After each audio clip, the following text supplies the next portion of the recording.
Hello everyone, welcome back to Rayasona channel. Rayasona চ্যানেলে আবারও একটা নতুন ব্লগ নিয়ে হাজির হয়ে গেছি। তোমরা সবাই কেমন আছো বলো? আশা করি সকলেই ভালো আছো, আমিও ভালো আছি এবং আমার রায়াসোনাও ভীষণ ভালো আছে। তো চলে এসেছি আবারও একটা নতুন ব্লগ নিয়ে, শুধুমাত্র তোমাদের সঙ্গে শেয়ার করব বলে। তো আজকে আমরা মা মেয়েতে চললাম রায়াসোনার ডক্টর দেখাতে। যেহেতু রায়াসোনা বারবার অসুস্থ হয়ে পড়ছে, তো সেটা কী কারণে, তাই আমি ভাবলাম কোনো একটা ভালো ডাক্তার দেখিয়ে নিই। তো সেই জন্যই চলে আসলাম আজকে বহরমপুর, আর বহরমপুরেই আমি দেখাবো রায়াসোনার ডক্টর। তো যাই হোক, এই দেখো সেই বহরমপুরের গঙ্গা নদীটা, যেটা অনেক পপুলার, তোমরা অনেকেই হয়তো চিনবে।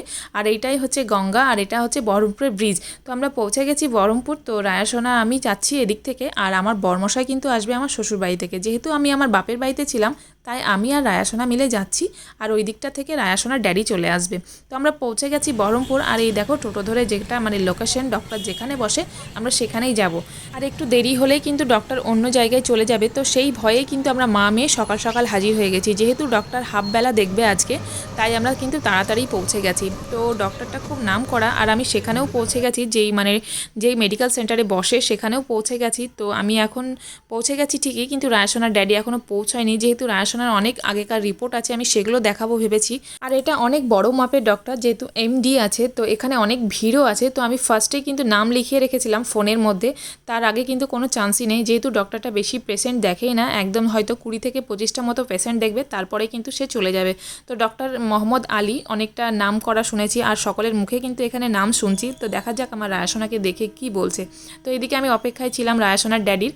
তো সেও চলে এসে, এবার আমরা উপরের দিকে যাচ্ছি, কারণ ডক্টরটা দেখাতে হবে। কারণ আমি একাই ভয় পাচ্ছিলাম যে কিভাবে কি বলবে না বলবে, আর রিপোর্টগুলো তো সেভাবে আমার নেই, কারণ রায়াসোনার ড্যাডি রিপোর্টগুলো সমস্ত নিয়ে আসলো।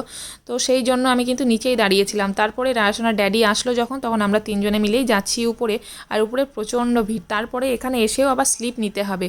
তো এখানে যে কাউন্টারটা আছে, এখানে কিন্তু হাইট, বয়স, ওজন সমস্ত কিছু মেপে একটা স্লিপ দেবে, সেটা কিন্তু আমরা নিয়েও নিয়েছি, সমস্ত ফর্মালিটি মেনে নিয়েছি। আর এই দেখো মোহাম্মদ আলীর চেম্বার, আমরা এখানেই বসে আছি বাইরে।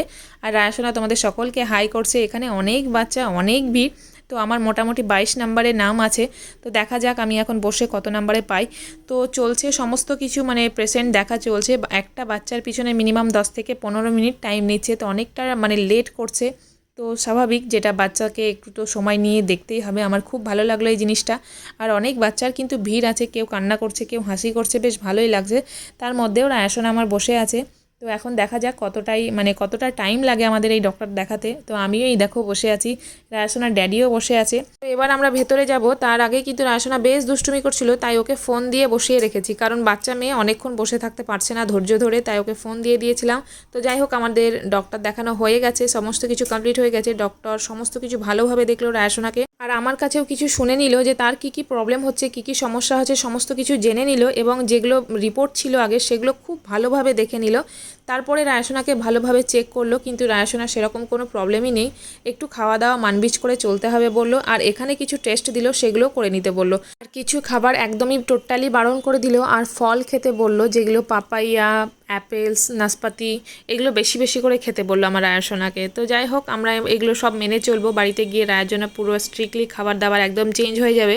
তো এখন আমরা ওষুধ কিনে নিয়েই চলে যাব বাড়ি। সেই দুপুর থেকে, মানে সেই সকাল থেকে আমরা কিছু আর খাওয়া দাওয়া করিনি, ডক্টরের কাছেই বসেছিলাম যে রায়াসোনার আগে চেক আপ হবে, তারপরেই আমরা অন্য কিছু, মানে অন্য কোথাও যাব। তো এখন আমরা খাওয়া দাওয়া করে নেব, তারপরেই কিন্তু অন্য কিছু ভাববো, কারণ অনেকটা টায়ার্ড হয়ে গেছি, সেই না খেয়ে ক্লান্ত একদম, মুখ চোখের অবস্থার 12টা বেজে গেছে। রায়াসোনাও তাই, সে তো আবার আমার মানে কোলের মধ্যে শুয়ে শুয়ে ফগু দাঁতের হাসি দিচ্ছে, এই দেখো তার ফোগলা হাসি।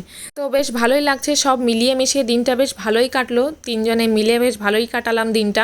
আর এইদিকে রায়াসোনা সমস্ত কিছু রিপোর্ট ভালো দেখে আরও মনটা ভালো লাগলো। তো চলো, আজকের মতো ভ্লগ ভিডিওটা আমি এখানেই শেষ করছি। দেখা হচ্ছে খুব শীঘ্রই পরের একটি ভ্লগে। আর আমার ভ্লগ কেমন লাগছে অবশ্যই কিন্তু কমেন্ট করে জানিও। যারা নতুন দেখছো প্লিজ চ্যানেলটাকে সাবস্ক্রাইব করে দিয়ে আমার পাশে থেকো, সঙ্গে থেকো।